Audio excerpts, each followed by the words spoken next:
बिस्मिल्लाहिर्रहमानिर्रहीम। अस्सलाम वालेकुम, how are you guys? Sir Fahim is here. आज हम अपना नया सेशन का आगाज़ कर रहे हैं और नया सॉफ्टवेयर स्टार्ट कर रहे हैं। जी, सॉफ्टवेयर का नाम है लाइटरूम। ये सॉफ्टवेयर मल्टीपर्पज़ यूज़ होता है और इसमें हम वीडियो भी एडिट कर सकते हैं, यानी एडिट से मतलब है कलर करेक्शन, और इसी तरह हम जो पिक्चर्स हैं, इमेजेस हैं, उनको भी हम एडिट कर सकते हैं। तो ये सारा का सारा एडिटिंग की जहाँ बात करते हैं वो उसका मतलब होता है कलर ग्रेड्स के ऊपर काम करना, कलर करेक्शंस के ऊपर काम करना।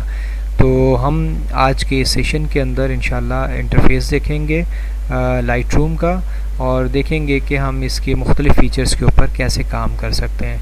थोड़ा सा डिफरेंट है बाकी सॉफ्टवेयर्स की निस्बत, जो कि आपने फ़ोटोशॉप, इलस्ट्रेटर वगैरह किया है उसकी निस्बत ये थोड़ा सा चेंज है इंटरफेस वगैरह, लेकिन इजी है, कोई इतना मुश्किल नहीं। ये देखें, सॉफ्टवेयर मैंने खोला हुआ था, ये जब खोलते हैं तो इसका इंटरफेस ऐसा सामने से आपको नज़र आ रहा होता है। इसको बंद करके मैं दोबारा से खोल लेता हूँ। ये लाइटरूम का सॉफ्टवेयर ओपन हो गया। जब ओपन करते हैं तो इस तरह का एक इंटरफेस आता है। ये वाला इंटरफेस हमारे सामने इस वक्त मौजूद है। तो इसके 3 पैनल्स मौजूद होते हैं, एक लेफ़्ट की तरफ है, एक मिडल में है, एक राइट की तरफ होता है। तो ये मुख्तलिफ़ इस पे फंक्शंस हैं, काम हम करते हैं। ऊपर मेन्यू बार्स होते हैं इसके, और उसके ऊपर फाइल मेन्यूज़ वगैरह होते हैं, इनके फीचर्स भी हम इंशाल्लाह देखेंगे साथ साथ। पहला वाला एरिया जो है ये एरिया कहलाता है जहाँ से हम ब्राउजिंग कर सकते हैं, फ़ाइल्स को लेके आ सकते हैं। कहाँ से लेके आना है वो हम सारा मैनेज करते हैं। कलेक्शंस के थ्रू हम अपनी मर्ज़ी का एक फ़ोल्डर बना सकते हैं जिसमें हम अपनी मर्ज़ी की फ़ाइल्स को एज ए कलेक्शन रख सकते हैं। जैसे यहाँ पर मैंने एक एडिटेड फ़ोटोज़ का एक फ़ोल्डर बनाया। अगर अपना बनाना हो तो यहाँ क्रिएट कलेक्शन बना के नाम से आप इसको खोल सकते हैं। ये डिफरेंट टाइप के फ़ोल्डर्स आपको नज़र आ रहे हैं यहाँ पे, ऑलरेडी पहले से बने हुए फ़ोल्डर्स पड़े हुए हैं। ऐसे ही हम अपनी मर्ज़ी के भी फ़ोल्डर्स यहाँ पर बना सकते हैं। फ़ाइल को लाने के लिए इंपोर्ट का तरीका है। नीचे आपने जो बटन जैसे देखा, कहाँ से आप फ़ाइल लेके आना चाह रहे हैं वो हम कर सकते हैं इसमें। और फ़ाइल के अंदर जाके हमारे पास इंपोर्ट फ़ोटोज़ एंड वीडियोज़ है, यहाँ से लेके आया जा सकता है। इसके थ्रू हम लेके आते हैं और यहाँ पर अपने पास वर्किंग के लिए वर्किंग एनवायरनमेंट के अंदर ले आते हैं। यहाँ पर तो लोकेशंस वगैरह हम वहीं से जाके जब फ़ाइल पे हम जाते हैं वहाँ से हम लोकेशंस वगैरह अपनी ढूंढ लेते हैं कि कहाँ हमारी फ़ाइल्स पड़ी हुई हैं। जब हम इंपोर्ट फाइल्स करवा रहे होते हैं तो वहाँ से हमें ये फ़ाइल्स अपनी मिल जाती हैं। तो दोनों तरीके से, दोनों जगहों से हम जाके फ़ाइल को इंपोर्ट करा सकते हैं इसमें। ये जो इसका यहाँ पर मेन पैनल नज़र आ रहा है, ये डिस्प्ले एरिया कहलाता है। डिस्प्ले एरिया का मतलब है जब हम फ़ाइल को इंपोर्ट कराते हैं तो उसका फुल व्यू और उस पर काम करने के लिए हमें डिस्प्ले के ऊपर आना होता है। और जो राइट साइड पे आपको पैनल नज़र आ रहा है ये उस फाइल की डिटेल सारी बताता है यहाँ पर।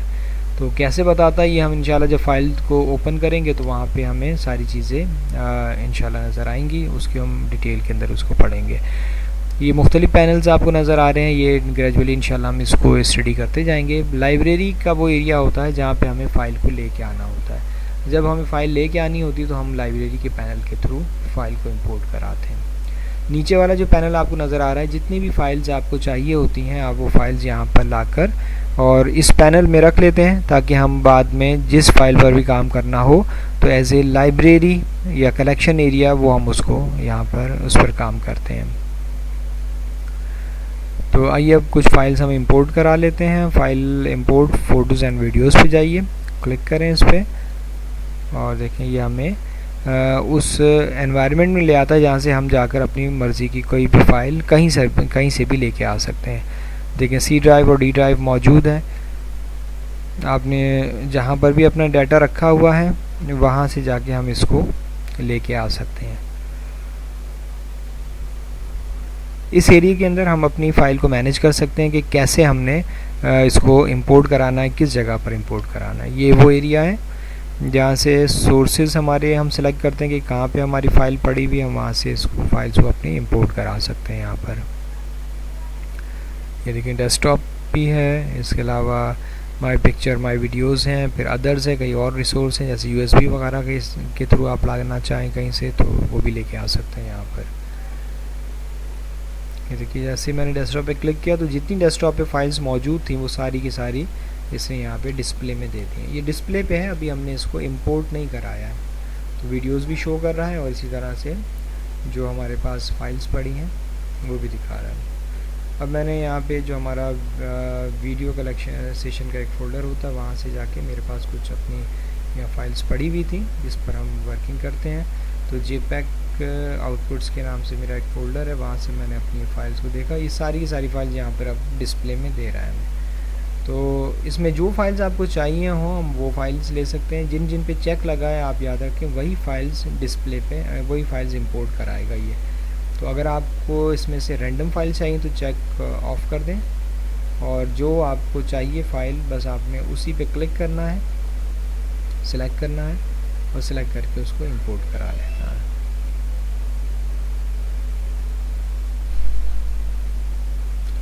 ये सिलेक्ट कर लिया और अब यहाँ पर अगर आप देखें तो ये है सेटिंग।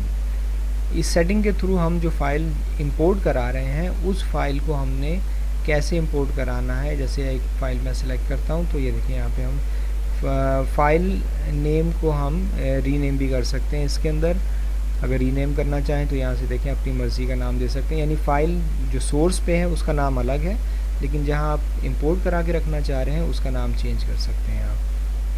तो ऊपर भी अगर आप देखें तो ये कॉपी पे सिलेक्ट हुआ है हमारे पास, तो अब ये कॉपी के थ्रू हम इसको लेके आ रहे हैं।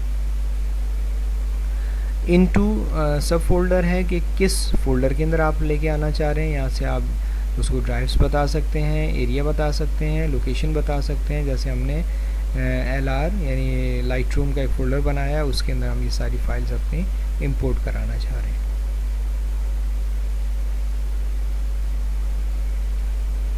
जी, तो ये आपने देखा है। इसको आप लोकेशंस वगैरह दे दें, इसको डेस्टिनेशंस वगैरह दे दीजिए जहाँ पे आपको देना हो डेस्टिनेशंस वगैरह।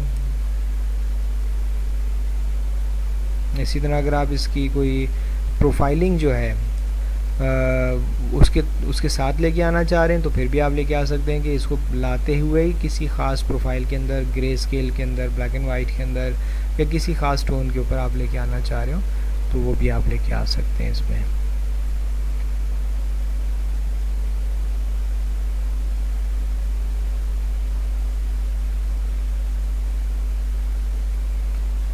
हम कुछ फाइल्स जो है यहाँ पर सिलेक्ट कर लेंगे। ये सारे वही एरियाज़ हैं जहाँ पर हम अपनी फाइल्स को लेके आ सकते हैं। एरिया बता सकते हैं इसमें डेस्टिनेशंस वगैरह का, कि कहाँ हमने फ़ाइल को रखना है।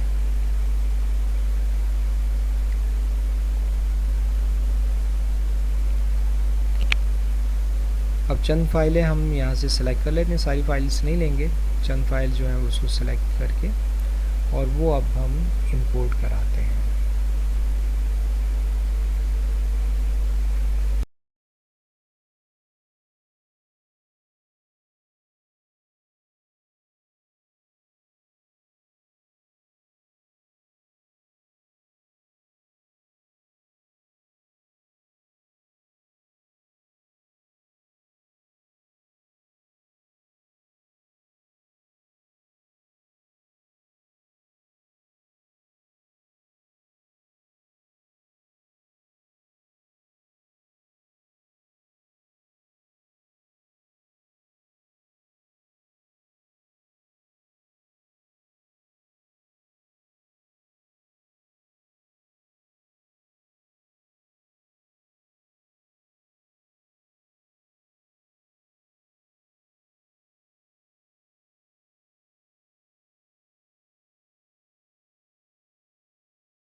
जी, तो इस तरह हम यहाँ से अपनी मर्ज़ी की जो फाइल्स हैं वो सिलेक्ट कर लेते हैं और सिलेक्ट करने के बाद उनको चेक इन कर लेते हैं और चेक इन करने के बाद इंपोर्ट करा लेंगे। ऐसे यहाँ पे आपने देखा।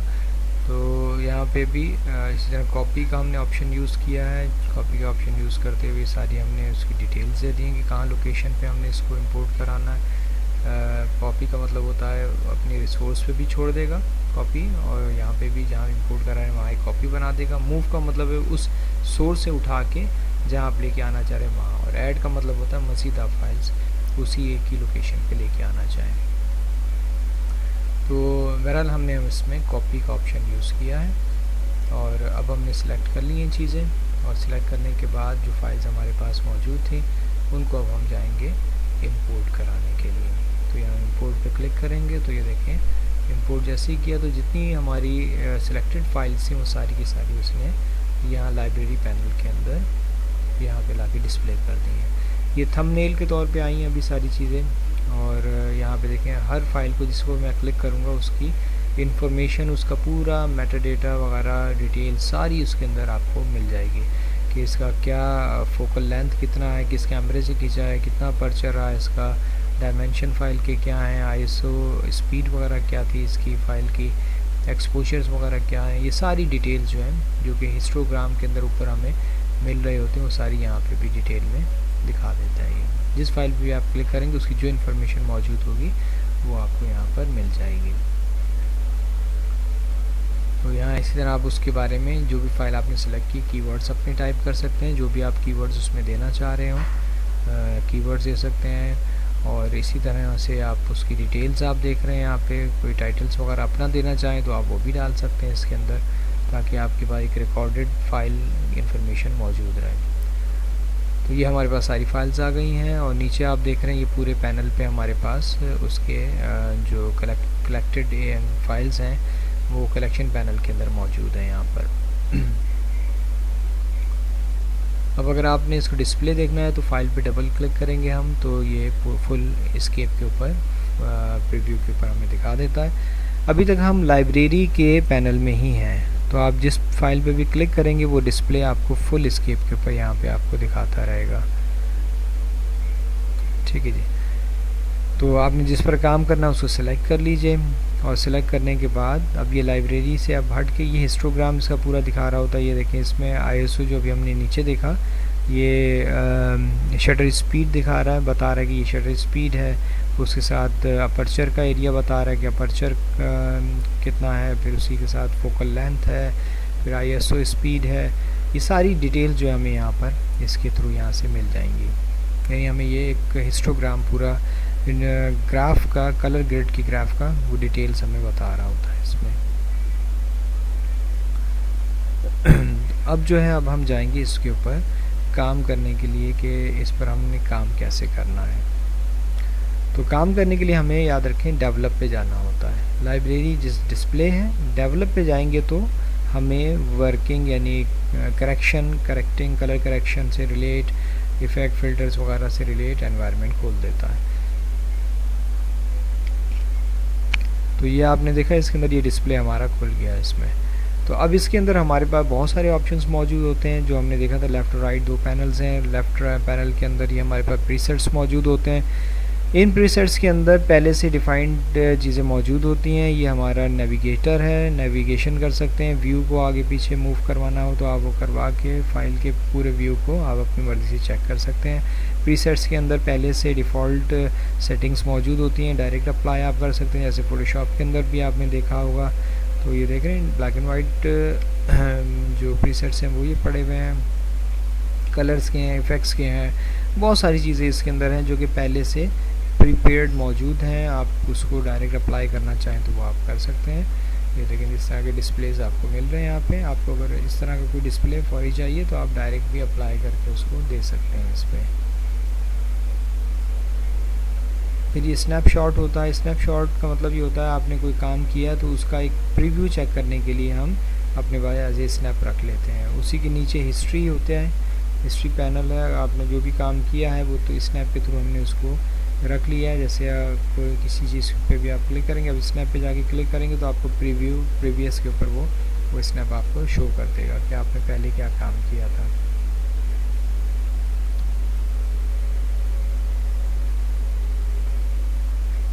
ऐसे बहुत सारे पैनल्स हमारे पास मौजूद हैं। ये सारे प्रीसेट्स कहलाते हैं। जिस तरह का प्रीसेट भी आपको रिक्वायर्ड हो वो आप ले सकते हैं। बाद में भी एडिट हो सकता है, प्रीसेट अप्लाई करके भी आप मज़ीद इसमें एडिटिंग करना चाहें तो भी कर सकते हैं। तो ये डिपेंड करता है। लेकिन ये होता है कि फौरी तौर पे अगर आपने कुछ ऐसे कलेक्शंस डालनी है तो वो हम दे सकते हैं। ये हिस्ट्री है। हिस्ट्री आपने इलस्ट्रेटर में भी देखा था, फोटोशॉप में भी सॉरी देखा था, हिस्ट्री हमारे पास बनती आती है। तो उसमें हम बैकवर्ड जा सकते हैं, स्टेप टू स्टेप सारी चीज़ें। तो ये देखें, आपको अपने बैक फर्स्ट स्टेप के ऊपर वापस आ सकते हैं जहाँ पर भी आप इसको रखना चाहें। नीचे कलेक्शन का फ़ोल्डर होता है, जैसे मैंने पहले बताया कि इसके अंदर हम अपनी मर्ज़ी का कोई कलेक्शन का फ़ोल्डर बनाकर अपनी यहीं से कुछ फाइल्स उसमें भी अलग से रख सकते हैं जिस पर हम काम करना चाह रहे होते हैं। ये हम क्रिएट कलेक्शन कर रहे हैं, नाम दे दीजिए कोई भी इसके ऊपर। यहाँ पे हम जैसे नीचे मैंने एडिटेड फ़ोटोज़ का दिया था, इसी तरह हम कोई और नाम दे देते हैं। न्यू फ़ोटोज़ के नाम से मैं एक फोल्डर बना लेता हूँ। इस पर ये आ गया फ़ोटोज़। और अब यहाँ से नीचे हमारे पास ऑप्शन होता है, हम वापस जाते हैं इसके होल सेटिंग्स के ऊपर। वो यहाँ से क्लिक करें आप तो देखें यहाँ पे आ जाता है, इस पर प्रीवियस एनवायरनमेंट में आ जाते हैं। यहाँ पे जितनी फाइल्स हैं उसमें से अगर आप कोई फ़ाइल उठा के ड्रैग भी करेंगे तो वो वहाँ पे ले जाके आपको कॉपी बना के रख देगा, और अपनी ओरिजिनल जहाँ पे जिस सोर्स पे आपने इंपोर्ट कराया था वहाँ पर भी रहता है वो। अगर आप जाके इसको वापस डिस्प्ले देखना चाहेंगे तो आपको वहाँ पे भी वो फाइल मिल जाएगी। ये सिर्फ उसने कॉपी बना के रखी हुई है इसमें, देखिए।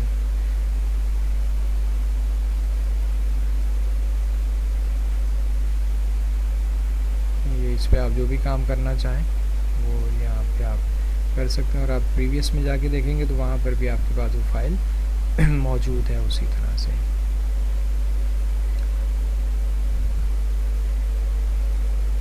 अगर यहाँ से आप वो फाइल डिलीट भी कर देंगे, रिमूव करना चाहें राइट क्लिक करके रिमूव फ्रॉम कलेक्शन, तो देखिए वो ओरिजिनल पे आपके जो जिस सोर्स पे आप लेके आए थे इंपोर्ट करा के वहाँ पे अभी तक वैसे मौजूद है।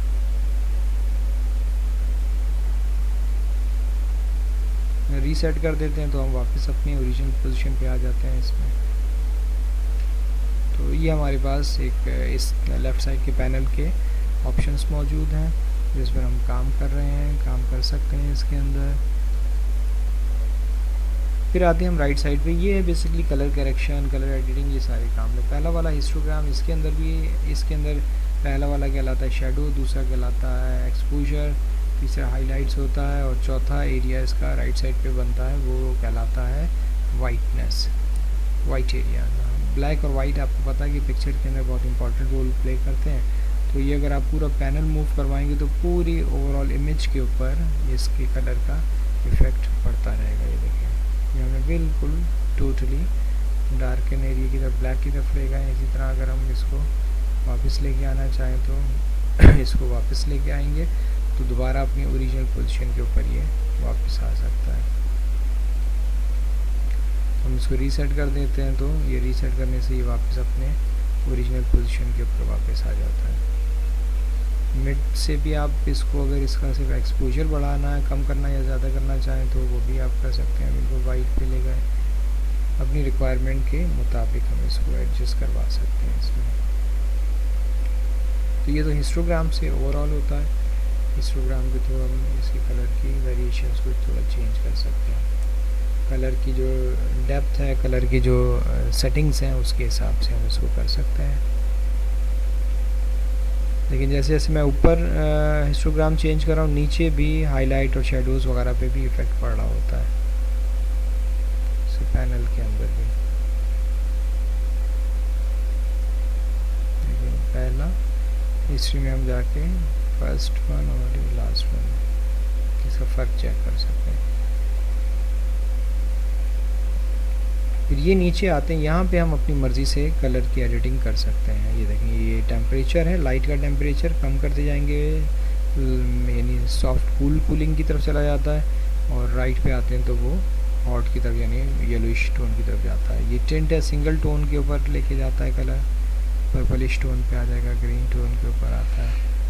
ऐसे ये पिकर है, ये बहुत इंपॉर्टेंट होता है। ये अगर आप किसी भी एनवायरनमेंट के वाइट एरिया से एडजस्ट करना चाहें तो आप ये देखें, अब मैं यहाँ से ले रहा हूँ, देखो हर जगह के कलर के टोन के हिसाब से वो पूरा एनवायरनमेंट खुद ही एडजस्ट कर देता है इसमें, अगर हम ये पिकर से इसका कोई एरिया उठाना चाहें तो।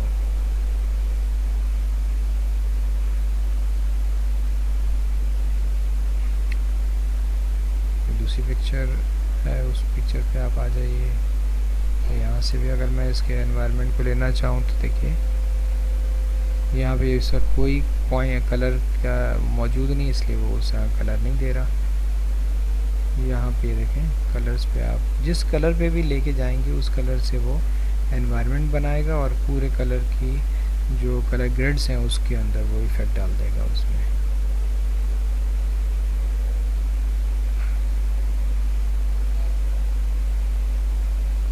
तो इस तरह से हम मुख्तलिफ कलर की ग्रिड्स उठा के ब्रिज में काम कर सकते हैं। ये तो है डायरेक्ट पिकिंग वगैरह के थ्रू है, और बाद में आप टेम्परेचर वगैरह इसका एडजस्ट करते हैं। ये एक्सपोजर है, अब ये मैनुअल चीज़ें हैं। एक्सपोजर, लाइट का एक्सपोजर कितना आप इसमें कम है तो ज़्यादा कर लें, ज़्यादा है तो कम कर सकते हैं। इसके अंदर ये देखें जैसे आपको एक इफ़ेक्ट नज़र आ रहा है। अगर ये डल फीलिंग में आ रहा है तो इसको हम थोड़ा सा हाईलाइट करके इसकी कलर की स्ट्रेंथ को इन्हेंस कर सकते हैं। हाईलाइट है, फिर शेडो है, ये देखिए हाईलाइट से टोन्स हमारे इंक्रीज़ हो रहे होते हैं। ये शेडो है, हम शेडो कहीं पे ज़्यादा होता है या कम होता है तो हम उसकी शेडोज़ के ऊपर भी काम करिए। देखिए डार्क शेडो हो गया, राइट की तरफ हम मूव करेंगे तो शेडो स्ट्रेंथ इसकी कम हो जाती है। ये वाइटनेस बढ़ रही है इसके अंदर, जहाँ जहाँ हाईलाइट्स हैं वाइट एरिया ये ब्लैक का है। ये डिपेंड करता है कि आप अपनी ग्राफिक्स को किस हिसाब से कैसे आप एडजस्ट करना चाह रहे हैं, उसी हिसाब से पूरा एनवायरनमेंट आपका एडजस्ट हो जाता है। ऐसे हम ये दूसरी पिक्चर ले लेते हैं, इस पिक्चर के ऊपर देख लेते हैं कैसे काम होगा। क्लैरिटी है, क्लैरिटी जो कलर के एजेस होते हैं उनको शार्प करती है। उसको माइनस की तरफ आप ले आएँ तो वो फजीनेस देती है, सॉफ्टनेस कलर के अंदर, और उसकी पिक्चर के अंदर लेके आती है। बाज़ औक़ात पिक्चर जब हम खींचते हैं तो फोगी हो जाती है, ब्लर शेप में आ जाती है, तो वहाँ से हम उसके कलर को एडजस्ट करने के लिए क्लैरिटी है, वाइब्रेंसी है, सैचुरेशन है। वाइब्रेंसी जो होती वाइब्रेंस ये बेसिकली मिड टोन कलर के मिड टोन के ऊपर काम करता है। इसी तरह सैचुरेशन जो है ओवरऑल कलर के ऊपर काम कर रहा होता है। फिर ये आपने देखा इसी तरह से टोन कर्व है, टोन कर्व के अंदर आप देखेंगे तो ये कर्व्स के थ्रू हम कलर की एडजस्टमेंट करते हैं। जैसे क्लिक करें, ड्रैग करते रहें, वो कलर आपको ऐसे बनाता जाएगा। ये देखें ऊपर की तरफ हम जाते हैं तो यानी वाइटनेस और हाइलाइट्स बढ़ जाते हैं, नीचे की तरफ आते हैं तो डलनेस की तरफ चला जाता है, डार्कनेस की तरफ आता है। इसी तरह इसके नीचे जो ग्राफ चल रहे हैं उनके अंदर भी आप जाएं तो हमें हाईलाइट है, डार्कनेस है, डार्क है, शेडोज़ हैं, इनको भी हम मैनुअल भी एडजस्ट करवा सकते हैं। देखें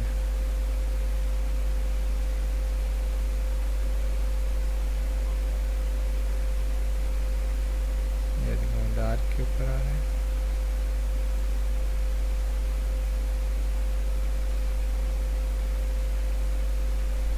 ये शेडोज़ का।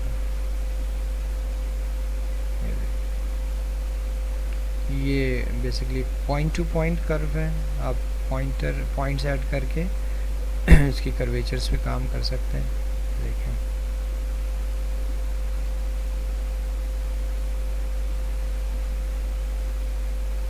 ये देखिए एक नया इफ़ेक्ट सा क्रिएट कर सकते हैं इसमें जाके हम हिस्ट्री में जाके अगर हम इसका नया न्यू स्नैप ले लें तो हमें बार बार टॉगल करना नहीं पड़ेगा। इसका भी स्नैप ले लीजिए आप, हिस्ट्री में रखें, यानी स्टार्टिंग और एंडिंग ये दोनों आपको यहाँ पे टॉगल करना आपको आसान हो जाता है।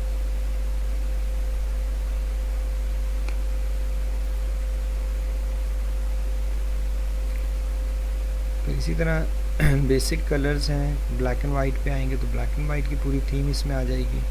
हर कलर के टोन को वो ग्रे स्केल के ऊपर एडजस्ट कर देता है, यानी कलर तो सारी जगह मौजूद है, यानी सायान भी है, magenta, yellow, black, RGB, red, green and blue और सो एंड सो, लेकिन वो जब आप ग्रे पे ले आते हैं तो कलर अपनी जगह होते हैं लेकिन टोन उनका ग्रे स्केल पे कन्वर्ट हो जाता है। तो उसी टोन को आप अपनी मर्ज़ी से एडजस्ट कर सकते हैं।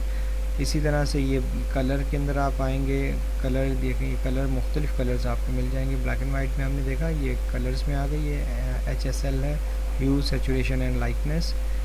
तो यहाँ पे अगर ग्रे के अंदर आएंगे, वही कलर के टोन्स के ऊपर हम काम कर लेते हैं। और ये कलर्स के मुख्तलिफ़ टोन्स मौजूद हैं, देख रहे हैं, जो भी पूरी पिक्चर के अंदर टोन मौजूद है वो टोन आपको यहाँ पे दिख रहा होता है। और जैसे ये पिंक ऑरेंज वाला मैंने लिया, तो अब ऑरेंज के अब जो इफ़ेक्ट करेगा ये सारा ह्यू एंड सैचुरेशन, ये सिर्फ उसी कलर के स्पेसिफिक कलर के ऊपर काम कर रहा होगा। इस तरह ब्लू के ऊपर ले लें आप, ब्लू के टोन को हम ये चेंज देखें, अब सिर्फ ब्लू का जहाँ जहाँ ब्लू कलर का टोन मौजूद था वो कलर इस पर एडजस्ट हो रहा है।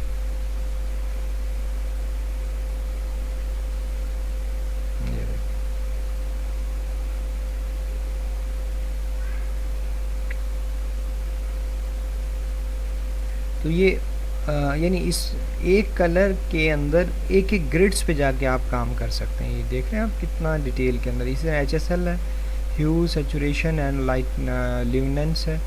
हर इन चीज़ों को आप अलग अलग भी ट्रीट कर सकते हैं, और ऑल करेंगे तो सारे एक ही पैनल के अंदर आपको यहाँ ऐसे शो कर देता है। तो आपने जिस पर भी काम, ह्यू पे काम करना चाहें, येलो है, ग्रीन है, जिस पे भी आप काम करना चाह रहे हो आप वो सिलेक्ट करें और उसके कलर की एडजस्टमेंट यहाँ पे आप कर सकते हैं।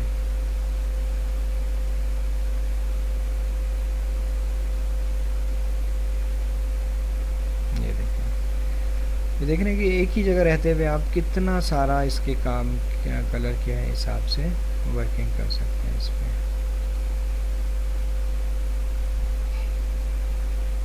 फिर ये स्प्लिट टोनिंग होती है, हाईलाइट और शेडोज़ पे काम होता है इसमें। आप अगर कोई शेडो अपनी मर्ज़ी का कोई कलर का शेडो डालना चाहें तो आप उसमें दे सकते हैं। जैसे अभी ग्रे पे है तो आप इसमें जाके अपनी मर्ज़ी का कोई भी कलर शेडो उठा लें, वही शेडो का जो इफ़ेक्ट है, रिफ्लेक्शन है, वो पूरी पिक्चर के एनवायरनमेंट पे अप्लाई हो जाएगा।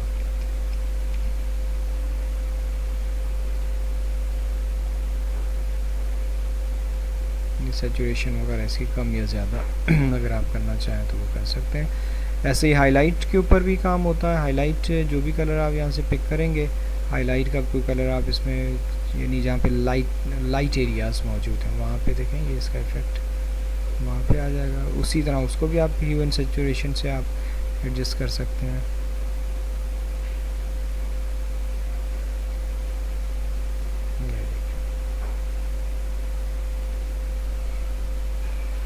ये बैलेंस होता है, चारों तरफ से आप उसके टोन को कैसे एडजस्ट करना चाह रहे हैं। फिर ये जो होता है ये डिटेल्स हैं, डिथरिंग है, शार्पनिंग है। तो ये आप शार्पन अमाउंट वगैरह आप इसके अंदर यहाँ पे अगर आपको नज़र आ रहा होगा तो ये देखिए, जैसे अभी ग्रेन्स हैं तो इसके अमाउंट को शार्पन कैसे कर सकते हैं। सॉफ्टनेस होती है तो उसका स्पेसिफिक इसमें ये होता है, थोड़ा सा डिटेल में आप जाके काम कर सकते हैं। देखिए नीचे आपको पूरा चेंज ओवर नज़र आ रहा है। ये देखिए जो बालियाँ नीचे आपको नीचे क्रॉप नज़र आ रही हैं, क्रॉप से उसमें भी आपको देखें बहुत वाज़ेह फ़र्क नज़र आ रहा है। उसकी जैकेट के ऊपर भी आपको नज़र आएगा। और इसी तरह नॉइस रिडक्शन है, नॉइस अगर आ जाए यानी ग्रेन्स आ जाएं तो उसको अगर आप इस स्टैंडर्ड एरिया पे लेके उसको थोड़ा सा एडजस्ट करना चाहें, कम करना चाहें तो वो भी आप इसके अंदर वो कर सकते हैं। ये देखिए इसमें ग्रेन आपको नज़र आ रहा होगा। तो अब अगर आप ग्रेन के लुमिनेंस वगैरह नॉइस रिड्यूस करते हुए लुमिनेंस इसकी कम कर दें तो देखें सॉफ्ट कर देगा उसको। लेकिन ये आप इतना ही करें जितनी ज़रूरत है, वरना फिर सारा टेक्सचर ही ख़त्म हो जाता है अदरवाइज़। तो ये एज़ पर रिक्वायरमेंट हैं चीज़ें, जहाँ आपको जिस तरह की रिक्वायरमेंट हो उस तरह की रिक्वायरमेंट के मुताबिक आप इसको कर सकते हैं इस पर काम। ये देखिए सॉफ्ट हो गया ज़्यादा। नीचे इसके मास्क एरिया भी होता है कि मास्किंग का मतलब ये होता है कि वो कितना एरिया आप कवर करवाना चाह रहे हैं उसमें। और कुछ एरिया होता है जिसको हम प्रिजर्व करना चाहते हैं तो उसमें मास्क के थ्रू वो पूरे एरिया को उसी तरह से वो प्रिजर्व कर देता है।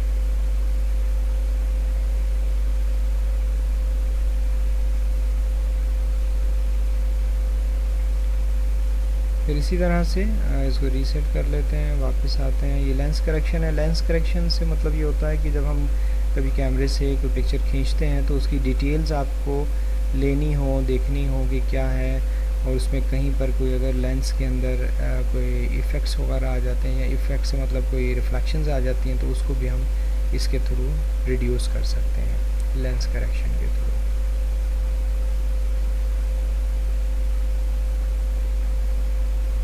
ये देखें, अब ये स्पेसिफिक कलर लेकर हम उस कलर को यहाँ पे उसी तरह से एडजस्ट कर सकते हैं जैसे हम बाकी कलर से एडजस्ट कर रहे थे। ये देखें, अमाउंट बढ़ रहा है, कम हो रहा है।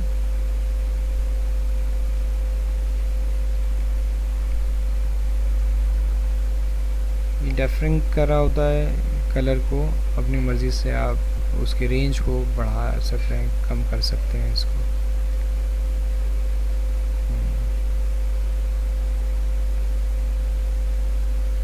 तो इसी तरह फिर ये कुछ इफ़ेक्ट्स हैं। कुछ इफ़ेक्ट्स अगर आप देख लें इसमें, तो ये जो राउंडल्स बनते हैं ना साथ में, अमाउंट एरिया बनता है इसका, सर्कुलर और राउंडल शेप के अंदर, स्क्वायर शेप के अंदर जो इसके विनियर्ड्स बन रहे होते हैं डार्कन या फोकस करने के लिए, वो चीज़ है। इसको आप अपनी पसंद के मुताबिक, अपनी रिक्वायरमेंट के मुताबिक जैसे भी करना चाहें आप वो कर सकते हैं। इसमें ग्रीन ऐड करना चाहें तो कुछ पिक्चर्स देखी होंगी आपने, ग्रीनी इफ़ेक्ट्स के साथ आती हैं, एक इफ़ेक्ट क्रिएट करने के लिए, एक एनवायरनमेंट सा बनाने के लिए। इसको हम यहाँ से एडजस्ट कर सकते हैं। ये इफ़ेक्ट के थ्रू होता है सारा। इसको इफ़ेक्ट कहते हैं। फिर कैमरा कैलिब्रेशन आ जाता है। कैमरा कैलिब्रेशन के अंदर मुख्तलिफ़ कलर की टिंट्स वगैरह मौजूद होते हैं जो इसके कलर के ओवरऑल कलर के ह्यू, सैचुरेशंस और उसके जो ग्रीन है, ग्रीन के ऊपर स्पेसिफिक काम करना हो, ब्लू आरजीबी जैसे बेसिक कलर टोन्स होते हैं, प्राइमरी कलर्स होते हैं आरजीबी, उनके ऊपर अगर आप यहाँ से एडजस्ट करना चाहें तो ये उसके अंदर वहाँ पे काम, कलर के ऊपर काम हो सकता है।